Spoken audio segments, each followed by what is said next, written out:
제가 이 방법을 20년 가까이 자기계발서를 쭉 보는데 표지만 바뀌고 내용이 계속 중복되는 게 있는 거예요.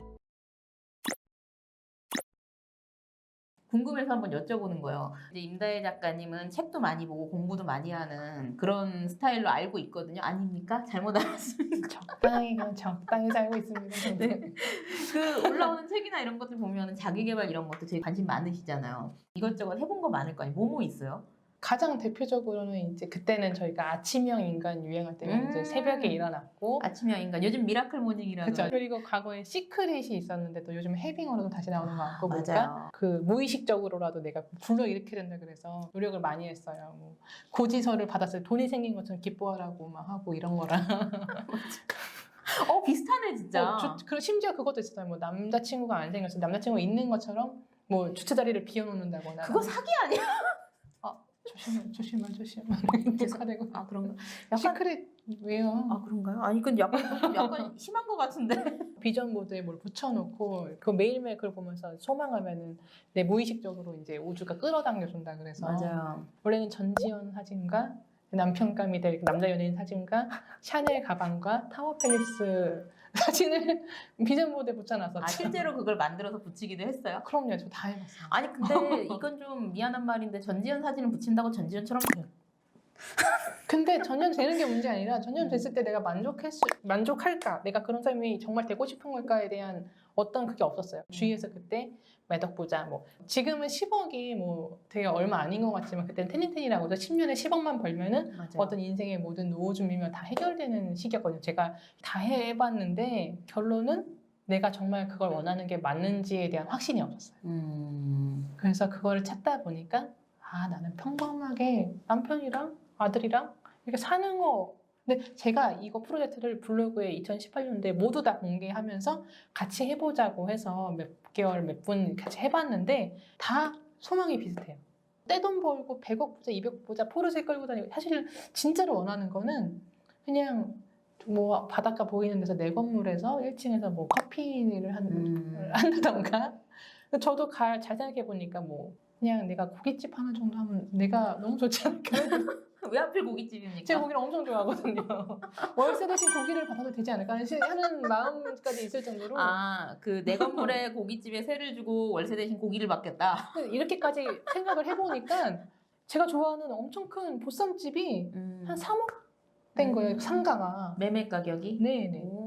만약에 내가 꼭 서울을 살아야 돼, 뭐 어디 학군 좋은 데서 아이를 키워야 돼 이런 마음이 내가 정말 원하는 마음이 맞는지 그걸 제거하고 나니까 나는 어디든지 살기 편한 곳이 꼭 도심부가 아니어도 되고 나는 그런 사람이구나를 스스로 깨달았어요. 어느 분은 그게 도심부에 살아야 되는 분들이 계시고 어느 분은 아닌 사람이 있는 것처럼 그냥 내면의 소리, 정답은 없거든요. 근데 내면의 소리를 들었을 때는 저는 그랬습니다. 하기는 그렇죠. 인천에서 먹는 삼겹살과 서울에서 먹는 삼겹살이 맛이 다를 것 같지는 않아요. 그러니까 내가 진짜 원하는 게 뭔지를 분명히 알아야 되는 거군요. 그래서 아까 그 얘기를 하셨구나. 내 인생의 목표는 8억이 아니다. 그럼 정확하게 인생의 목표는 나이 들어서 고깃집? 돈 수입에 관련돼서 연연하지 않아도 되는 정도가 되면은 저는 남편이랑 공원이나 이런 데 산책하면서 살고 싶어요. 지금도 할 수 있네요. 그렇죠. 지금도 그래서 하고 있죠. 제가 공원이 있는 동네에서 신혼집에 잠깐 살아봤는데 너무 생활에 그게 다른 거예요. 퀄리티가. 맞아요. 그래서 그냥 큰 건 필요 없고 제가 꼭 한강 주위를 뛰지 않아도 되잖아요. 조깅을 할 때. 그렇지. 좀 도림천도 있고 뭐 이런 식으로. 시댁이면 친정이면 다 모여있는 동네가 있으니까 근처에서 다 같이 모여 살면서 이렇게 살아도 너무 행복하겠다라는 생각이 들었어요. 그렇긴 하네요. 이 책에서 아마 임다혜 작가님이 말한 계획적으로 살아보기의 의미는 아마 그런 것 같아요. 목표가 뚜렷하게 정해져 있고 그 목표가 진짜 목표인지를 생각하는 것도 사실 중요하겠고 그 목표를 달성하기 위해서 뭐 나의 상황을 체크하고 세부적인 계획을 정하고 그리고 실천하고 어떤 식으로 목표를 좀 구체화하면 되나요?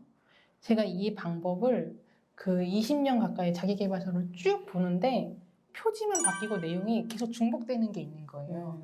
이게 목표를 내 현재로 끌어올 수 있게 이게 잘게 쪼개는 게 기본이더라고요. 그래서 제가 이제 실천을 해본 결과를 이제 책에 담았는데 기본적으로 숫자를 꼭 목표에 넣어줘야 돼요. 그래야 숫자를. 이게 어떤 목표도 되지만 달성을 중간중간 체크할 수 있는 구체적인 로드맵이 생길 때 가장 중요한 평가의 척도가 평가를 되고 할 수 있게끔 숫자를 네. 넣어라. 그럼 저 같은 경우에는 만약에 8억이다 했을 때는 그럼 몇 년도까지는 얼마, 몇 년도까지는 얼마 이런 식으로 또 단위가 작게 쪼개지고 그러면 이게 1년 단위로 얼마, 한 달 단위로 얼마 이런 식으로 쪼개지더라고요.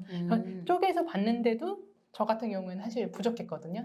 그래서 부족하기 때문에 그럼 나는 지금 부수입으로 뭘 더 도전할 것인가 계산을 해보니까 이 방법이 나한테 맞겠구나. 이제 어떤 방법이 맞을지에 관련돼서는 여러 가지 샘플들을 수집하기 위해서 책이나 이런 경험담들을 들으러 많이 다녔어요. 강의 같은 거 가서 그 실제 강사분들이 이야기를 듣거나 제가 주식도 원래 대학교 때부터 공부를 했고 그 이후로는 부동산 공부도 했었기 때문에 어느 방법이 저한테 맞는지를 찾아서 각자 성향에 맞는 분야가 있더라고요. 그래서 그 어떤 부분은 뭐 비트코인 잘 맞을 수도 있고 그걸로 돈 버신 분 저 그쵸, 알아요. 그쵸. 많이 버셨어. 이게 보니까 돈을 벌면 되는 거지 뭐 어느 거에 우열이 있다거나 뭐 옳고 그름이 있지 않더라고요. 그래서 부수입은 나는 뭘 하겠다 이런 식으로 계획이 하루 단위 그 다음에는 시간 단위까지 쪼갤 수 있었습니다. 책에는 시간 단위로 쪼개는 이야기는 나오진 않았는데 실제로 시간 단위까지 쪼개서 활용을 하세요? 저 같은 경우에는 만약에 올해 이런 경험을 한 다음에 이거를 책으로 내보겠다라는 결심을 하게 되면은 이 어떤 경험을 할 것인지 그걸 시간대별로 한번 쭉 짜봐요. 그럼 나중에 이게 책의 목차가 되더라고요. 그럼 이 경험을 언제 하고 이거 언제 포스팅을 할 것인지 짜보고 그 경험에 들어가는 시간이 있고 포스팅할 때 들어가는 시간이 있고 이거를 묶어서 원고하는 또 시간이 필요하잖아요. 이런 거를 구체적으로 난 이 포스팅을 한번 할 때 2시간 걸리는구나. 그럼 나는 하루에 언제 2시간을 빼놔야 되겠구나. 이런 계획까지 나오는 거죠. 어떻게 널널하게 사시는 줄 알았더니 아니네요. 굉장히 널널하게 살기 위해 이 짓을 하고 있습니다. 왜냐면 이 2시간을 정해놓은 다음에 나머지 시간을 마음 편히 놀기 위해서. 그 책에도 보면은 그러니까 미리 정해놓은 시간 안에 혹시나 일이 빨리 끝나면 그 다음은 논다고. 그럼 무조건 쉬어줘요. 자신에 대한 보상이 있어야죠. 그렇죠. 그쵸. 네. 너무 더 이상 하려고 하지 않는다. 오늘 할 것만 딱 정해놓으면 1년 후에 미션이 완성되는 거를 나는 알고 있다. 이런 제가 이야기를. 이거를 언제 힌트를 얻었냐면은 아이 교육 관련한 책에 보면은 만약에 남편도 그렇지만 아이도 오늘 뭐 몇 시부터 몇 시까지 이거 수학 3페이지 풀어 했는데 얘가 빠르게 잘 풀었단 말이에요. 네. 그러면은 남는 시간을 휴식으로 보상을 해줘야 되는데 잘 푸네? 그럼 너 내일부터 5페이지 풀어라고 했을 때는 얘가 천천히 푸는 거 자기 능력이 있음에도 불구하고 적게 푸는 거예요. 자기도 모르게 자기 가능성을 깎아내리는 거죠. 뭔지 알아. 회사 다닐 때도 그렇죠. 나는 진짜 열심히 해갖고 칼퇴 딱 맞춰놓으면 다음날 일거리를 또 줘. 미리 계획을 짜놓되 무리하지 않게 네, 잡는다는 거. 나에게 보상을 적당히 줘가면서 한다는 거. 계획대로 안 되는 일이 100% 발생해. 컨디션이 안 좋든 애가 아프든 그렇지. 그럴 때 이거를 어떻게 조절을 가능할 만큼의 여유분을 확보해두지 않으면 사실 이게 어느 순간 와르르 무너지거든요. 그렇죠. 내가 또 그렇게- 나에 대해서 배신을 많이 받아봤지 또 스스로에게. 그렇죠. 그렇기 때문에 이게 어떤 완충작용도 하는 것 같아요. 근데 들으면은 참 어떻게 보면 널널한 것 같고 어떻게 보면 빡빡한 것 같은 아주 알쏭달쏭한 임다혜 작가님. 여유를 계획에 넣으시면 됩니다. 오, 명언이에요. 여유를 계획에 넣어라. 여유를 계획에 넣으려면 어떻게 해야 되냐면요. 일단 다이어리를 쭉 써봐요. 내가 어떻게 생활하고 있는지 데이터가 누적되잖아요. 그럼 내가 언제쯤 체력이 떨어지고 언제쯤 어떤 일이 발생하는지 대체로 통계가 나와요. 난 요 정도 일을 하면 스트레스를 받아서 요 정도는 꼭 쉬는구나. 이게 스스로를 좀 파악하는 스스로에게 하는 대화 같은 그런 느낌이 되더라고요. 저는 기록을 굉장히 추천하고 있습니다. 그렇군요. 재밌는 방법인 것 같아요. 임다혜 작가님이 아주 신기한 목표 달성 요령을 한번 들어봤습니다. 좀 이야기를 좀 구체적으로 해봤으면 좋겠어요. 다음 영상에서 이거에 대해서 조금 더 제가 자세히 물어보도록 하겠습니다. 어디 가지 말고 기다려 주십시오. 자, 콘텐츠를 잇다, 사람을 잇다. 이콘 TV